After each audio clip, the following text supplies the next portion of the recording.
퀀트 투자는 절대로 어렵지 않습니다. 겨우 4개 그 지표를 통해서 이제 이런 간단한 전략을 만들고 종목을 끄집어낼 수가 있어요. 이 간단한 전략 가지고도 심지어 대형주를 사면서 주가 지수를 개박살 낼 수가 있습니다. 네, 안녕하십니까. 강원국입니다. 이번 시간에는 제가 여러분께 아주 심플하게 따라갈 수 있는 한국 밸류 플러스 모멘텀 초간단 전략을 하나 알려드리겠습니다. 이렇게 쉽게 복리 15% 이상을 벌어도 되는 것인가 라고 생각을 하실 수도 있습니다. 네, 제가 힌트를 어디서 얻었냐 하면은 한태경님의 블로그를 보고 이제 그 아이디어를 얻었는데요. 이분은 엉두루라는 이름으로 약 3년 전부터 퀀트 내용을 포스트하고 있습니다. 그러니까 간단하게 말하면 퀀트 블로그라고 보시면 되겠는데요. 이분이 기관에서 일을 하시면서 3년 동안 계속 간간히 퀀트에 대한 인사이트를 블로그에 올리시고 있습니다. 제가 유튜브에다가 링크를 남겨드리겠습니다. 어쨌든 이분이 저도 읽어본 퀀티테이티브 모멘텀이라는 책을 읽으셨어요. 그래서 이걸 어떻게 한국 시장에 적용을 할까라는 포스트를 만드셨는데, 네, 거기 보니까 16년 만에 총 4,200%를 버는 그런 전략이 나옵니다. 그래서 솔깃해가지고 저도 그게 무엇인가 살펴봤고요. 자, 이런 전략입니다. 저기 빨간 전략이 있고 파란 전략이 있고 초록 전략이 있는데 초록 전략은 그냥 코스피 200입니다. 코스피 200은 16년 동안 총 수익이 한 262%밖에 안 나왔는데 거기 보면 파란 전략은 그 누적 수익이 705% 그리고 빨간 전략은 수익이 4,200% 나왔는데요. 오호, 물론 세 전략 다 MBD가 40% 넘지만 이게 뭔지 매우 궁금하시죠? 그쵸? 네, 그거를 살펴보겠습니다. 네, 정답은 거기 전략이 2개가 있었죠. 모멘텀 5억 가치 전략, 이게 그 파란 전략, 이게 705% 전략이었는데요. 이 전략은 그러니까 그 200개 주식이 있는데 그 중에서 40개는 1년 모멘텀을 보고 사고요. 그러니까 이제 이 200개 주식 중에서 가장 1년 동안에 많이 오른 그 40개를 일단 사고 그리고 나머지 40개는 이 코스피 200 중에서 그 PBR가 가장 낮은 또는 이제 BPR이라는 게 1 나누기 PBR을 의미하는 건데 이 BPR가 가장 높은 40개 전략을 사는 겁니다. 그래서 총 80개 주식을 사는 거죠. 그쵸? 모멘텀 주식 40개, 저평가 주식 40개 이렇게 사는 겁니다. 왜냐면은 1년 모멘텀이라는 거는 최근 1년에 얼마나 많이 올랐나 그거는 모멘텀을 보는 지표이고 BPR은 이 주식이 얼마나 싼가 얼마나 저평가되었나 그거를 보는 지표이거든요. 그래서 80개 사는 전략 이렇게 하니까 16년 동안 이렇게 200개 중에서 우수 80개를 샀다면은 네, 총 수익이 705% 그리고 복리 수익이 한 15% 정도 나왔습니다. 배당까지 포함해서요. 네, 여기 모멘텀 엔드 가치 이게 중요하죠. 이게 4,200%짜리 전략이니까요. 그거는 그 최근 1년 동안에 이제 가장 많이 오른 상위 20%를 속하고 그리고 BPR 저평가도 상위 20%에 속하는 그런 슈퍼 주식입니다. 여기서 안타까운 게 무엇인가? 당연히 모멘텀 엔드 가치 그러니까 모멘텀도 좋고 그 저평가되어 있는 그런 주식이 모멘텀 5억 가치보다 수익이 훨씬 높기는 한데 문제는 이런 주식이 코스피 200에 거의 없습니다. 제가 찾아보니까 지금 현재로서는 코스피 200에 이런 슈퍼 주식이 단 한 개도 없습니다. 그러니까 이걸 가지고 그 몇 년 동안이나 걸쳐 가지고 포트폴리오를 짜기는 매우 어렵습니다. 네, 사실 그 모멘텀 5억 가치 이 전략은 무조건 되는 전략이죠. 왜냐하면 200개 중에서 베스트 80에 투자하는 그런 전략이니까요. 네, 그것만 해도 복리 15%를 벌 수 있으나 그 정도면 뭐가 조금 좀 아쉽습니다. 그래서 비상대책위원회를 만들었죠. 어떻게 하면 한국형 밸류 플러스 모멘텀 전략을 살릴 수 있는가 뭐 이런 거였는데요. 아하. 제가 쓴 책이 하나 있습니다. 바로 이제 이 책이거든요. 할 수 있다 퀀트 투자, 할 수 있다 퀀트 투자. 네, 이 책 319페이지에 보면은 대형주 밸류 플러스 모멘텀 전략이라고 나와 있습니다. 저도 제 책을 오래간만에 한번 뒤적여 봤는데 꽤 재밌네. 야 이거 잘 썼다. 헤헤. 이런 식으로 제 농담을 가지고 제가 직접 웃는 그런 좀 쪽팔리는 사례가 계속 발생했는데요. 어쨌든 그때는 제가 유머 감각이 좀 살아 있었나 봅니다. 지금은 별로 재미도 없지만. 네, 그 전략은 무엇이냐 하면은 이 200개 대형주 중에서 그 밸류로 그러니까 저평가된 주식 75개를 미리 선별을 하는 겁니다. 그 중에서 이 75개 중에서 모멘텀이 가장 강한 25개 기업을 사는 거. 이게 한국 밸류 플러스 모멘텀 초간단 전략인데요. 이게 이제 제 책을 보면은 2002년 7월부터 2016년 6월까지 14년 동안 복리 20% 정도를 만들었습니다. 2016년 6월부터 19년 6월까지는 제가 귀찮아서 백테스트를 안 해봤는데 제 생각에는 복리 20% 유지는 못했을 것 같아요. 그래서 제 생각에는 2002년 7월부터 2019년 6월, 17년까지를 보면은 복리 15%보다는 좀 더, 그러나 복리 20%보다는 좀 떨어지는 그런 수익이 나왔을 겁니다. 그리고 그 모멘텀 주식은 원래 이 모멘텀이 오래가지 않기 때문에 이거는 1년 1회 리밸런싱이 아니라 한 분기 1회 리밸런싱 정도가 좋은 것 같습니다. 자, 그러면은 우리는 그 코스피 200 그 대형주 중에서 가장 잘 나가는 이 22개 주식, 25개 주식을 한번 직접 찾아보겠습니다. 자, 그러면요. 자, 이게 퀀트킹에서 제공하는 PC 프로그램입니다. 퀀트킹이, 예, 그 원래는 공짜였는데, 이제 몇 달 전부터 이제 부분 유료화에 들어갔죠. 그래서 연 11만 원을 내야 됩니다. 그건 좀 안타깝기는 하지만, 네, 제가 맨날 이제 퀀트킹 동상을 만들어준다 하면서 안 만들어주시니까 이분이, 아, 강원국, 쟤는 안 되겠구나. 오케이, 내가 돈을 벌어가지고 내 동상을 만들어야지. 이렇게 생각을 하시는 것 같습니다. 근데 저는 정말 연 11만 원을 내고 이 데이터를 받으실 거를 정말 권장합니다. 이것만 있으면은 내 전략에 맞는 종목을 찾는 게 너무 쉬워져요. 저 같으면 이 돈을 내고, 11만 원을 내고 이 퀀트킹 자료를 구입하겠습니다. 참고로 저는 퀀트킹에서 돈 받는 거 정말 단 한 푼도 없습니다. 저는 이 자료가 좋아가지고 추천해 드리는 겁니다. 자, 어쨌든 PC 프로그램 들어오면은 이런 화면이 뜨는데, 여기서 파일로 내려받기 클릭을 누르면은 이 전체를 파일로 받을 수가 있어요. 그러면 파일을 받으면은 대충 이제 이런 식으로 로우 데이터가 쫙 뜨거든요. 네, 데이터 졸라 길죠. 그쵸? 아이고, 길어라. 자, 근데 여기서 필요한 거는 우리는 몇 개 없습니다. 사실. 딱 4개가 있어요. 자, 5개가 있네. 자, 기업명이 필요하겠죠. 이 노랗게 기업명. 그리고 최근 1년 동안에 이 자식들이 얼마나 오르고 내렸는가. 그게 필요하고. 그리고, 요것도 필요합니다. 최근 1개월 동안에 이 자식들이 얼마나 오르고 내렸는가. 이거는 왜 필요하냐 하면은, 좀 이따가 설명드릴게요. 이게 아니네. 자, 그렇지. 얘네들도 필요하고요. 오케이.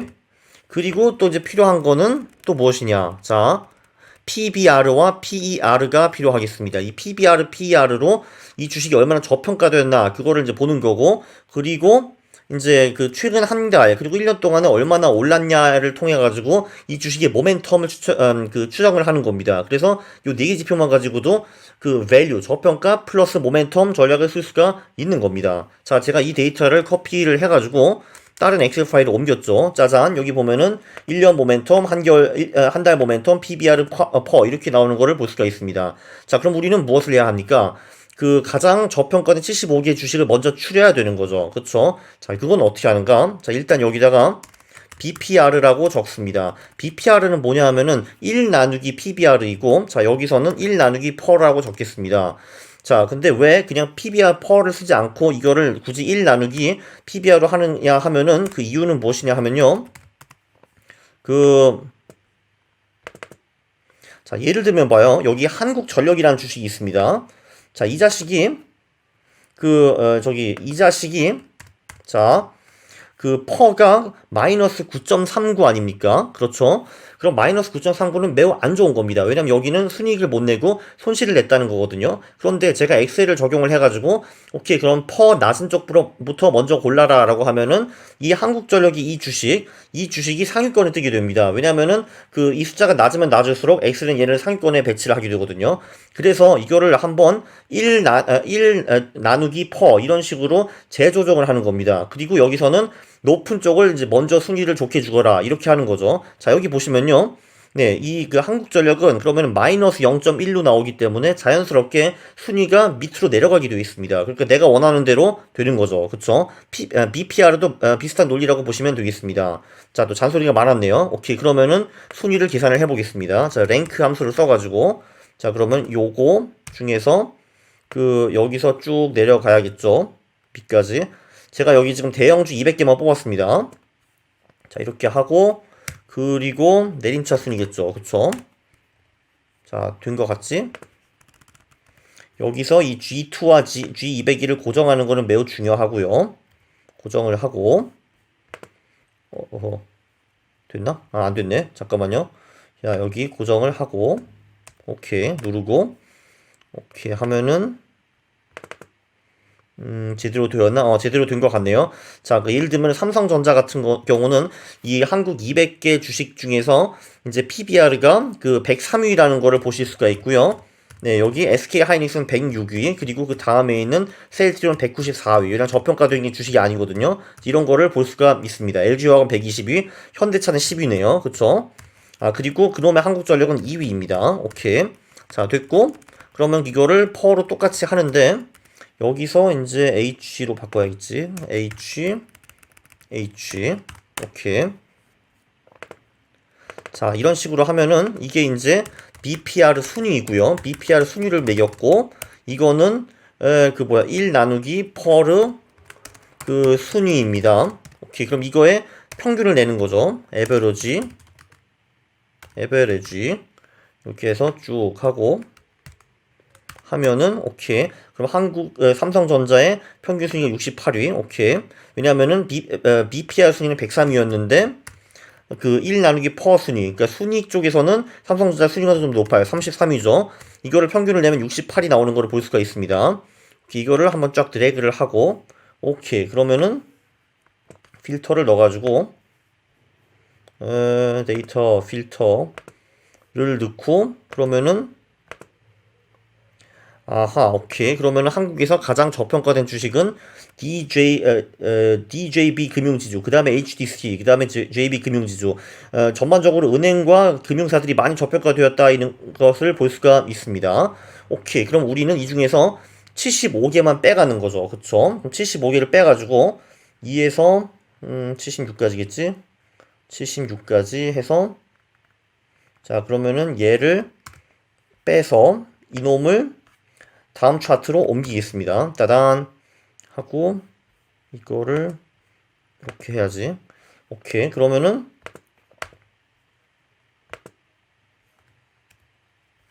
자, 그럼 우리는 지금까지 무엇을 하였나? 200개 중에서 가장 저평가된 놈들 75개를 뺐습니다. 그렇죠. 이제 그거를 볼 수가 있고요. 그럼 이 중에서 모멘텀이 가장 좋은 25개 주식을 추려내는 작업을 하면 되는 겁니다. 자, 근데 여기서 보면요. 자, 이거를 좀 베끼고 이거를 좀 넘겨서 오케이, 따단 하는 건데 요게 이제 그 통합 저평가 순위가 되겠죠. 통합 저평가 순위 이런 게 있고 자, 그럼 이제 모멘텀을 보는 겁니다. 모멘텀을 어떻게 측정하냐 하는 거면은 자, 제가 두 개를 뽑았죠. 여기 이제 1년 모멘텀을 뽑았고 한 달 모멘텀을 뽑았습니다. 자, 일단 1년 모멘텀은 중요한 게 최근 1년 동안에 많이 오른 놈은 계속 오른다라는 게 있고요. 최근 한 달은 왜 뽑았냐 하면은 최근 한 달 동안에 많이 오르는 놈은 다시 꼬꾸라진다라는 게 정설입니다. 그렇기 때문에 우리는 모멘텀을 어떻게 계산하냐 하면은 단순히 1년 모멘텀만 보는 게 아니라 그 1년 모멘텀에서 최근 한 달을 빼는 겁니다. 이렇게 하는 거죠. 자, 마이너스 이거 마이너스 요거 이런 식으로 하게 되고 이거를 드래그로 한번 쫙 해보죠. 오케이. 자, 그러면은 이런 식으로 최근 1년의 모멘텀이 나오는데 거기서 최근 한 달의 실적을 뺀 겁니다. 그러면 우리가 할 것은 이거죠. 두둥둥둥둥둥. 자, 그러면 요렇게 오름차 전력을 따당 아니지 반대네. 내림차 전력 따당 하게 되면은 자, 이런 식으로 우리가 사게 될 25개 주식이 나오는 겁니다. 자, 한마디로 여기부터 메리츠 종금증권, 내림산업, IS 동서 이런 식으로 해가지고 선택받은 25개가 나왔는데 그게 어디까지냐 하면은 바로 그 여기까지입니다. 현대건설까지네요. 자, 그럼 우리는 자 200개 한국 대형주 중에서 가장 저평가되어 있는 75개 주식을 먼저 추린 다음에 그 중에서도 최근 1년 동안에 많이 오른 25개 주식을 빼는 그런 작업을 해가지고 우리가 어떤 종목을 살까 추출해 내었습니다. 보면은 이 전략을 통하면은 지금 금융주를 많이 들어가라고 지금 외치고 있네요. 왜냐면은 금융주들이 일단 굉장히 저평가되어 있고, 근데 그것 치고는 최근 1년 동안에 모멘텀이 나쁘지 않았다. 이제 이런 게 결론이겠습니다. 여기 보면은 현대건설, 현대그리푸드, LG전자 이런 것도 있고, 금융지주 좀 나오고, KT, 한섬, 미래에셋, 신한, 삼성카드, LG, 현대모비스, SK텔레콤, 현대자동차, 메리츠화재, NH투자증권, 메리츠금융증권, 한국금융지주, 삼성증권, 영원무역, 기아차, 대우조선해양, IS동서 뭐 이런 식으로 나옵니다.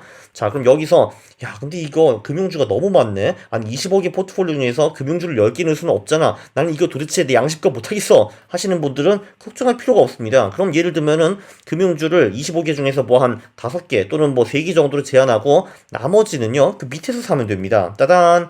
그러니까 한마디로 뭐 여기 삼성전자, 영풍, GS, LG U 플러스 이런 애들을 대신 사면 되는 겁니다. 어떻습니까? 굉장히 간단한 전략이죠. 우리가 필요한 건 4개 지표밖에 없습니다. 퍼 PBR, 1년 모멘텀, 한 달 모멘텀 끝입니다. 자, 다시 한번 돌아가 보시죠. PPT로. PPT가 어디 갔냐? 찾아지가 않네. 여기 있다. 자, 요약. 퀀트 투자는 절대로 어렵지 않습니다. 겨우 4개 그 지표를 통해서 이제 이런 간단한 전략을 만들고 종목을 끄집어낼 수가 있어요. 이 간단한 전략 가지고도 심지어 대형주를 사면서 주가 지수를 개박살 낼 수가 있습니다.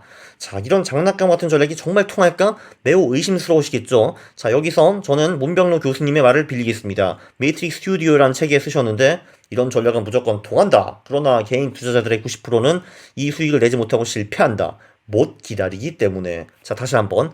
못 기다리기 때문에. 왜냐하면은 시장에서 1년 동안 온갖 오만 가지 일이 다 일어났는데 지식과 확신, 행동 양식이 없으면 좋은 선택을 하고도 시간과의 싸움에서 이기지 못한다라는 명언을 남기셨습니다. 자, 이 말은 무엇이냐? 백테스트를 많이 하셔가지고 지식을 쌓으시고 확신을 쌓으셔야 된다 이겁니다. 자, 여러분, 그리고요, 전략을 한번 하시면은 HTS 그런 거 보지 마세요. 어차피 당신이 본다고 주식이 올라가는 것도 아니고 당신이 안 본다고 주식이 떨어지는 것도 아닙니다. 제발 좀 몇 달 동안 아무것도 하지 마세요. 제발요. 아니, 집을 사시면은 몇 달이나 몇 년 동안 아무것도 안 하시는데 왜 주식을 사면은 하루에 하루에도 2번 일비 일희 뭐야 어쨌든 해피하다가 그 조울증 환자처럼 막 하다가 사고 팔고 그러는 겁니까? 그러지 마세요. 자, 그리고 중요한 거, 그 4200% 전략 까먹으면 안 되죠. value and 모멘텀 주식. 그러니까 저평가도 상위 20%, 모멘텀도 상위 20% 이런 주식이 나오면 일단 무조건 사지르고 보는 겁니다.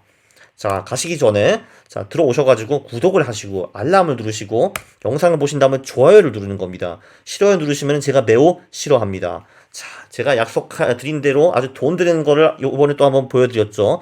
다음에는 더 유쾌한 영상으로 찾아뵙도록 하겠습니다. 감사합니다.